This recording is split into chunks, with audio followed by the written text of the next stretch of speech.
chegamos à mensagem 7 deste Alimento Diário, volume 2 da série Colossenses, o Mistério de Deus, Cristo, que tem por título Frutificando em Toda Boa Obra. E a mensagem 7 corresponde à mensagem 15, que é a parte que nos cabe na herança dos santos na luz. Nós vamos começar com a leitura do próprio livro de Colossenses. Logo no prefácio, na saudação, Paulo, ele sauda como apóstolo de Cristo Jesus por vontade de Deus e o irmão Timóteo. Quer dizer, hoje Deus precisa de apóstolos, isto é, Deus precisa de pessoas aperfeiçoadas e tenham um crescimento de vida para Deus poder enviar para a sua obra. Portanto, Deus precisa aperfeiçoar muitos de nós para sermos enviados por Deus como seus apóstolos. Portanto, irmão, precisamos crescer, amadurecer também na experiência.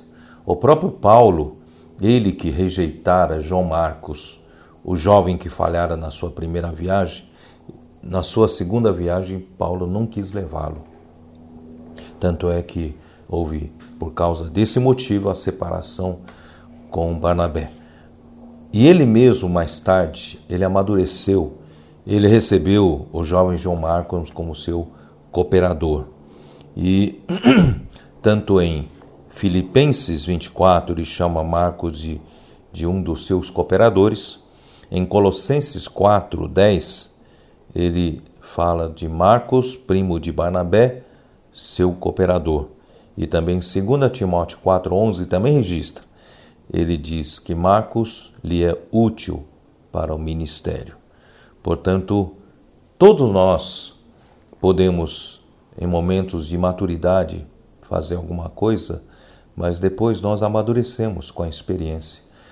E tudo isso é Deus nos aperfeiçoando para a sua obra, para sermos apóstolos úteis, para serem enviados por Ele. Em segundo lugar, nós lemos na continuação, aqui no versículo 3 de Colossenses 1, damos sempre graças a Deus, Pai de nosso Senhor Jesus Cristo, quando oramos por vós. Então, é outro item importante na vida de quem quer servir ao Senhor. Nós não servimos pela nossa capacidade, pela nossa habilidade, nossa oratória, nosso conhecimento bíblico, mas nós precisamos ter hábito de orar. Não só orar para servir ao Senhor, também orar pelos irmãos a quem nós servimos. Paulo, então, ele orava, tinha um hábito de orar pelos colossenses, pelas pessoas que ele servia.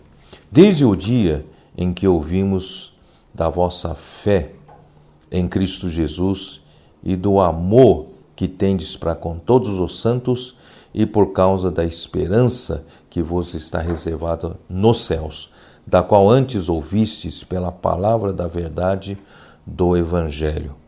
Portanto, irmãos, a primeira coisa é a fé. Como nós já falamos que o livro de Gálatas, ele trata principalmente da linha central da economia neotestamentária de Deus, que trata da fé. Se não tiver a fé em Cristo Jesus, nós não teríamos a nossa vida cristã, nós ainda estamos mortos em nossos delitos e pecados, mas graças a Deus, nós pela fé em Cristo, hoje nós temos a esperança, né, de reinar com o Senhor no mundo que há de vir. E não somente a fé crescendo, o amor também cresce. O amor é para com todos os santos. E a esperança que nos está preservado nos céus é a esperança de que Deus está nos tornando filhos maduros para entregar para nós a sua herança, o seu negócio, que é o mundo que há de vir. Deus nos quer governando no reino do seu Filho, no mundo que há de vir. Portanto, esses 3 itens, a fé, o amor e a esperança, são a estrutura da nossa vida cristã, também na nossa vida da igreja. E nós precisamos disso para vivermos a vida da igreja. Portanto, e continuando, ele fala assim, ouviste pela palavra da verdade do Evangelho, que chegou até vós, como também todo mundo está produzindo fruto e crescendo.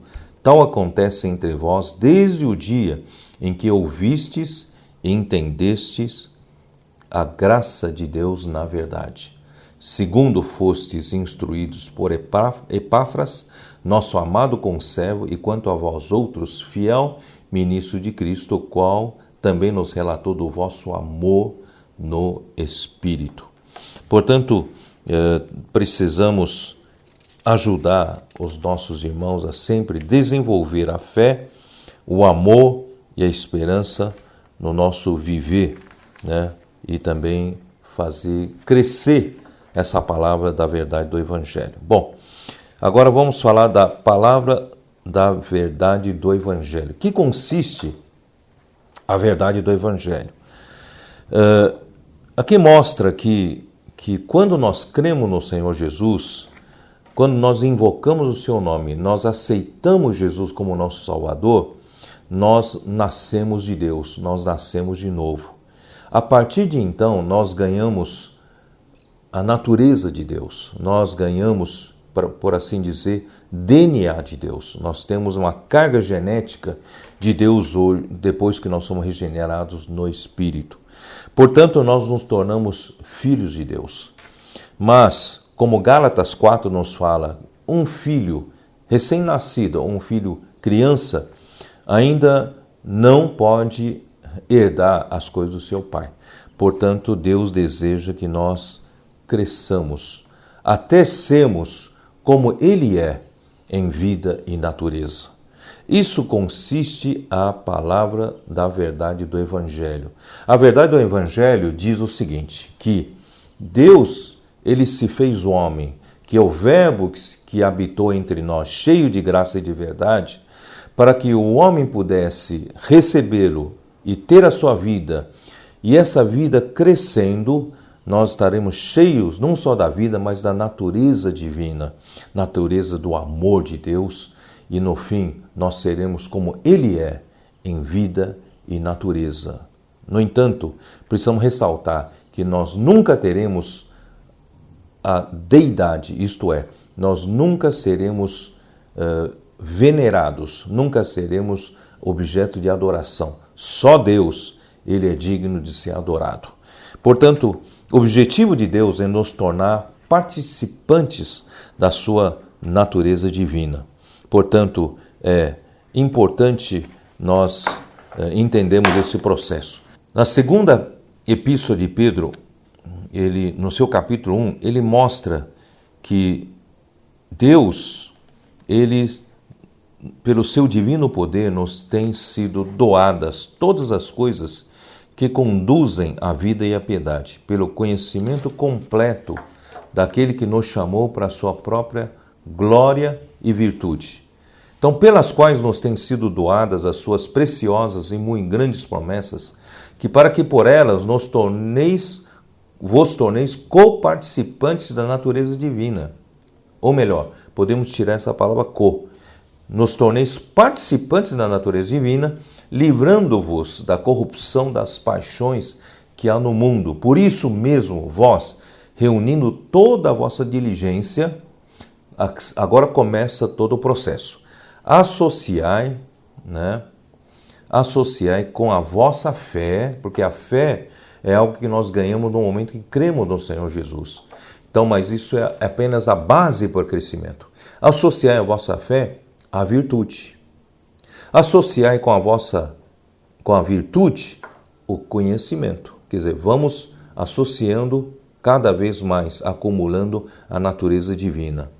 E com o conhecimento, o domínio próprio. E com o domínio próprio, a perseverança. Com a perseverança, a piedade. E com a piedade, a fraternidade, ou melhor, o amor fraternal, amor para com os irmãos. Com o amor fraternal, nós vamos alcançar o ápice da natureza divina, que é o amor ágape, o amor de Deus, o amor que ama os inimigos, o amor máximo, né? Sobre todas as coisas, esse amor que é o elemento mais perfeito, né, de Deus. Portanto, Deus deseja que nós, né, cresçamos em vida e em natureza para sermos como Ele é, cheio de sua vida, cheio de sua natureza, né? Isso também podemos ver em 1 João, primeira epístola de João, capítulo 3, onde diz,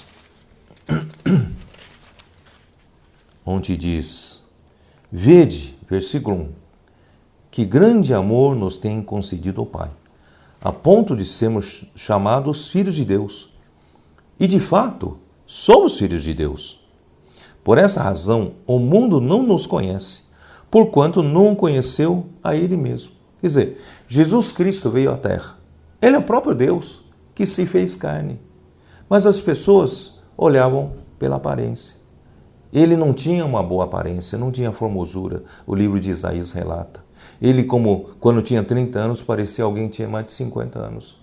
Ele parecia alguém, né, uma raiz de uma terra seca. Quer dizer, ele não tinha beleza nenhuma física. Então as pessoas desprezavam a ele. Era alguém desprezado aqui na terra. No entanto, ele era o próprio Deus. O mundo conhece as pessoas pela aparência. Não consegue fazer leitura interior. Então, o mundo hoje também não nos conhece. Nós somos pessoas comuns como eles, mas nós temos Deus, a vida de Deus dentro de nós. Hoje, o mundo não nos conhece. Versículo 2. Amados, agora somos filhos de Deus e ainda não se manifestou o que haveremos de ser. Somos filhos de Deus, mas ainda não está manifesto isso. Sabemos que quando Ele se manifestar, quando Cristo se manifestar, seremos semelhantes a Ele, porque haveremos de vê-lo como Ele é.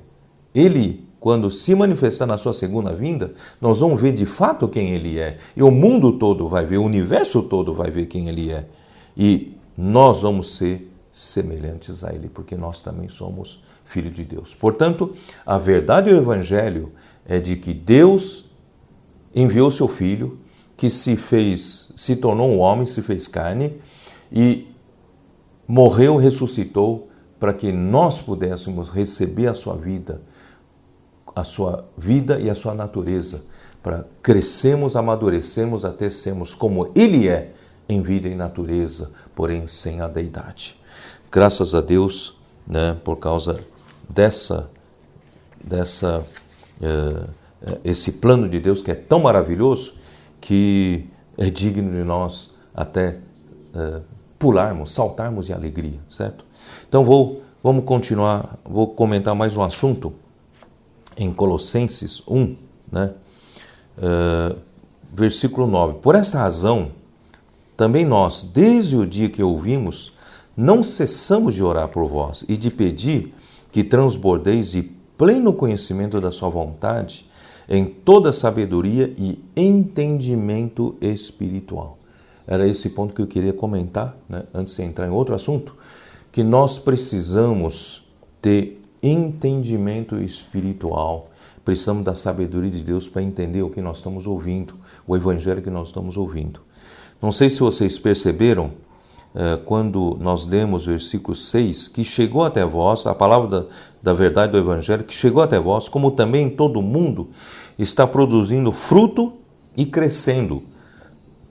Tal acontece entre vós, mas quando? Desde o dia em que ouvistes e entendestes a graça de Deus na verdade. Portanto, irmãos, não basta apenas ouvir a palavra de Deus, não basta apenas ouvir uma mensagem, mas se nós não entendemos a graça de Deus que está na verdade, que veio com a palavra que ouvimos, não nos é benéfico, não traz benefício nenhum. Portanto, nós precisamos orar para que tenhamos sabedoria e entendimento espiritual para entender a graça de Deus que está na verdade. Não é um entendimento não é um entendimento intelectual, mas um entendimento espiritual. Precisamos da sabedoria de Deus. E outro assunto, versículo 11. Sendo fortalecidos com todo o poder, segundo a força da sua glória, em toda a perseverança e longanimidade com alegria. Esse é um ponto que poucos notam. Eu queria chamar a atenção aqui. Nós precisamos, nesse processo de amadurecermos, de completar a verdade do Evangelho em nós, isto é, crescemos em vida, nos enchemos da natureza divina. Nesse processo, irmãos, nós precisamos do poder de Deus. Por quê? Porque quem é que consegue nos transformar em pessoas que estávamos no fundo do poço, mortos em nossos delitos e pecados, já pegando fogo pela nossa proximidade já do lago de fogo. E Deus nos arrebatou como tição do fogo e Deus está nos transformando numa obra-prima. Olha só, quem é que consegue pegar esse material que estava no fundo do poço e de repente tornar uma obra-prima? Para tudo isso, a necessidade do poder de Deus. Então, é isso que eu queria comentar. Sendo fortalecidos com todo o poder, segundo a força da sua glória. Você já percebeu que o poder de Deus, ele tem uma força. E a força é força da glória de Deus. A força da glória que está nesse poder. A glória. Quem é que tem a glória? Só Deus tem a glória. E nós somos pobres, pecadores, imundos na lama desse mundo. Mas Deus não nos criou para ficarmos nessa condição miserável. Ele nos criou para a glória, sabia disso? Ele nos criou para recebermos, para Ele compartilhar da sua glória em nós. Todavia, como pecadores, nós ficamos totalmente longe de sua glória. Portanto, Romanos 3, 23, que fala, Romanos, capítulo 3, versículo 23, é um versículo importante que fala da glória, pois todos pecaram e carecem da glória de Deus. Quer dizer, todos, quando pecamos, quando o homem pecou, a transgressão de Adão fez com que o homem caísse em pecado, nós passamos a carecer da glória de Deus. Isso é, nós fomos destituídos da glória de Deus. O homem, então, não mais tem nenhuma chance, mínima chance, de compartilhar da glória de Deus. Mas Deus, Ele nunca desiste da sua vontade. Ele escolheu o homem, sabe para quê? Escolheu o homem para ser vasos, para conter a sua glória. Eu vou provar isso para vocês também. Está em Romanos, capítulo 9. Capítulo 9. Está em versículo 23. A fim de que também desse a conhecer as riquezas da sua glória em vasos de misericórdia, que para a glória preparou de antemão.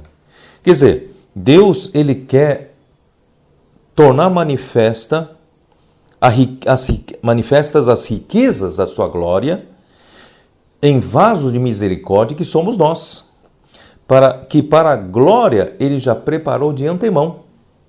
Todavia, esse vaso caiu em lama, ficou destituído da glória de Deus. Mas Deus não desistiu, enviou seu Filho. Ele executou a redenção por nossa causa. E novamente nós somos restituídos para Deus para poder conter, como vaso de misericórdia, a glória de Deus. Você sabia que você foi feito para conter a glória de Deus? Isso exige muita sabedoria de Deus para conseguir fazê-lo. 1 Coríntios 2. 1 Coríntios 2.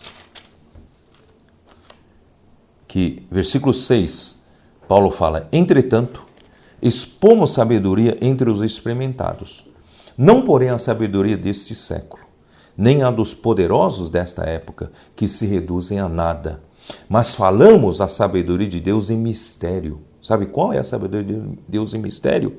Outrora oculta, a qual Deus preordenou desde a eternidade para a nossa glória. Veja só. Então, o que Deus quer fazer conosco é nos encher de glória. Então, para isso, há necessidade de muito poder para isso. Sabe por quê? Porque toda vez que nós pensamos em poder, nós logo pensamos em um poder externo, um poder que Deus nos dá para ressuscitar os mortos, para curar um enfermo, para levantar um paralítico, para expulsar os demônios. Nós logo pensamos nesse poder, como aquele poder de um grande vento impetuoso no dia do Pentecostes. Mas esse mesmo poder, ele é para trabalhar a glória de Deus em nós. Você sabia disso? Por quê? Eu vou comprovar aqui para você. Esse versículo diz: sendo fortalecidos com todo o poder, segundo a força da sua glória, em toda perseverança e em longanimidade com alegria. Ora, que poder de Deus, quando Deus nos dá para curar um enfermo ou para ressuscitar um morto, nós precisamos de perseverança em longanimidade. Porque esse tipo de poder é aplicado de uma vez e acabou, e aconteceu. Então não precisa de perseverança em longanimidade. Mas o poder que Deus realmente usa para nos encher de glória, para trabalhar em nós, esse poder, com a força da sua glória, exige muita perseverança em longanimidade com alegria. Por quê? Porque a glória de Deus não vem como num passe de mágica. Uma noite eu vejo uma visão e Deus me aparece como um Senhor na luz, vestido de branco, e disse: recebei a minha glória. Então, a partir daquela noite, no dia seguinte, eu então estarei cheio de glória. Não é assim. A glória, ela vem pouco a pouco, ela vem sendo trabalhada por Deus. Portanto, exige muita perseverança, muita longanimidade. Dia a dia, Deus está operando isso em nós. Eu vou mostrar para vocês 2 Coríntios 3, 18. 2 Coríntios 3, 18. Que diz, aqui mostra tudo. Esse versículo aqui comprova como Deus trabalha para nos encher de glória. E todos nós, com o rosto desvendado, contemplando como por espelho a glória do Senhor. Olha só, nós temos que transferir a glória do Senhor para nós. Somos transformados de glória em glória. Somos transformados de um nível de glória para outro nível de glória, na sua própria imagem, como pelo Senhor, o Espírito. Portanto, irmãos, a glória, a força da glória, o poder de Deus é principalmente para nos transformar de glória em glória. E essa transformação não é uma transformação exterior, mas é uma transformação intrínseca, é uma transformação metabólica, como o que acontece todos os dias na nossa vida biológica. Nós comemos as refeições, o alimento que entra em nós transforma-se em novas células que substituirão as velhas células que vão sendo eliminadas. Essa é a transformação metabólica. Portanto, Deus está nos transformando de glória em glória nesse processo metabólico. Isto é, nós estamos nos alimentando agora do Senhor. Todos os dias invocamos o nome do Senhor. Todos os dias nos alimentamos da palavra do Senhor. Todos os dias vivemos em comunhão com o Senhor, vivendo no Espírito.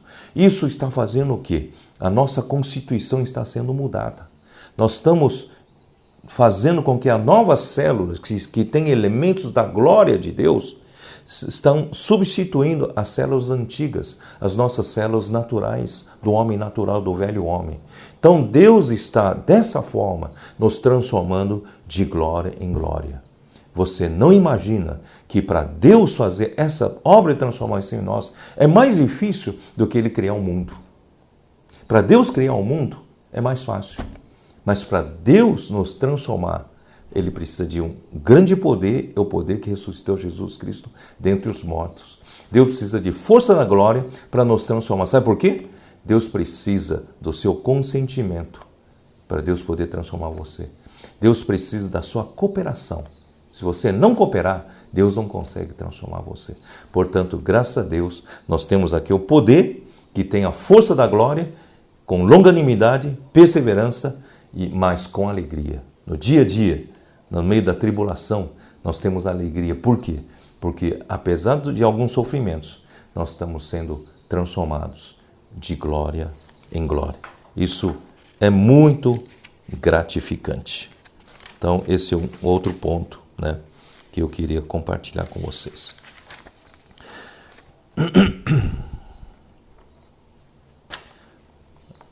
Agora vamos falar aqui que Deus, Ele fez Cristo, o seu Filho primogênito, mas eu me refiro ao homem Jesus.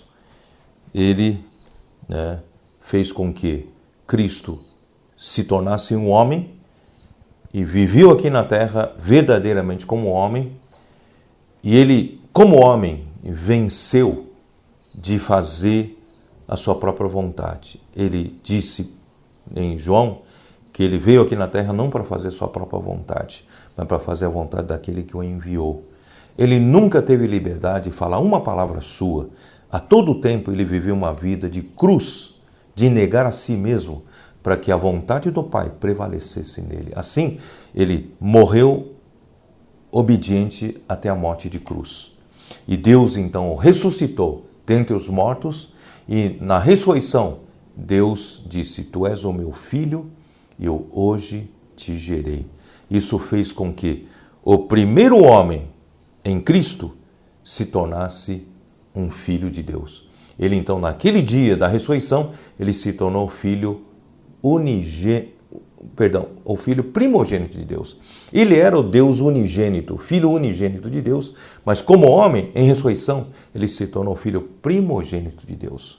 Para quê?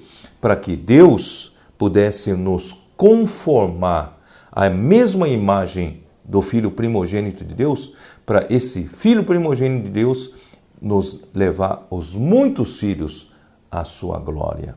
Isso está em Romanos capítulo 12, versículo 1.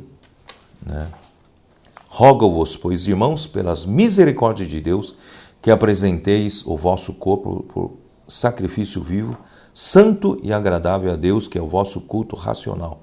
E não vos conformeis com este século, mas transformai-vos pela renovação da vossa mente, para que experimenteis qual seja boa, agradável e perfeita vontade de Deus. Quer dizer, a nossa transformação vem em sermos conformados, não com esse século, mas sermos conformados em Cristo. Tomarmos a forma do Filho primogênito de Deus. Portanto, nós estamos sendo preparados para gerir os negócios do Pai, que é o mundo que há de vir. Então, nós hoje precisamos aprender não só, de um lado, crescer em vida, amadurecer em vida. Estamos cheios da vida de Deus, é a natureza de Deus, mas, por outro lado, precisamos, através da vida da igreja, nós aprendemos a administrar as coisas de Deus. Nós aprendemos a administrar pessoas, pregar evangelho para as pessoas, administrar, ajudar as pessoas a receberem mais da vida de Deus, também serem aperfeiçoadas, a crescerem, como Barnabé fez com João Marcos, como Paulo fez com Onésimo, com Epáfras. Quer dizer, nós precisamos viver administrando pessoas, aperfeiçoando pessoas, e também precisamos aprender a administrar nossos bens, administrar nosso dinheiro, né? Não gaste seu dinheiro somente nas suas próprias coisas fúteis, mas gasta dinheiro nas coisas do Evangelho, nas coisas de Deus, saber ofertar, né? Ofertar, que é o nosso ministério. Então, isso tudo nos faz aprender a administrar as coisas de Deus e aprender, né, a administrar nosso relacionamento conjugal, né, nosso relacionamento com os irmãos, com as pessoas. Quer dizer, tudo isso é aprendizagem para nós podermos governar o mundo que há de vir. Portanto, hoje nós precisamos aprender a ver nos irmãos, não como nossos adversários, não como nós sendo como juízes julgando as pessoas. Pelo contrário, nós precisamos olhar com os olhos de carinho, de amor para cada irmão, cada pessoa, de que essa pessoa pode se tornar útil na mão do Senhor e olhar para os irmãos como membros do corpo de Cristo. Ninguém é nosso rival. Nós não estamos aqui no corpo de Cristo competindo com nenhum membro. Quando um membro é honrado, é a nossa honra. Quando um membro cresce, contribui para o crescimento do corpo, portanto, contribui com o meu crescimento. Portanto, irmãos, cada irmão é importante no corpo, nós temos que aprender a aperfeiçoar, orar pelos irmãos, orar pelas pessoas, não é isso? O Senhor vai conseguir levar muitos para governar no mundo que há de vir, preparados para administrar os seus bens. Espero que você tenha gostado e, se você gostou, inscreva nesse canal e também compartilhe com outros essa palavra.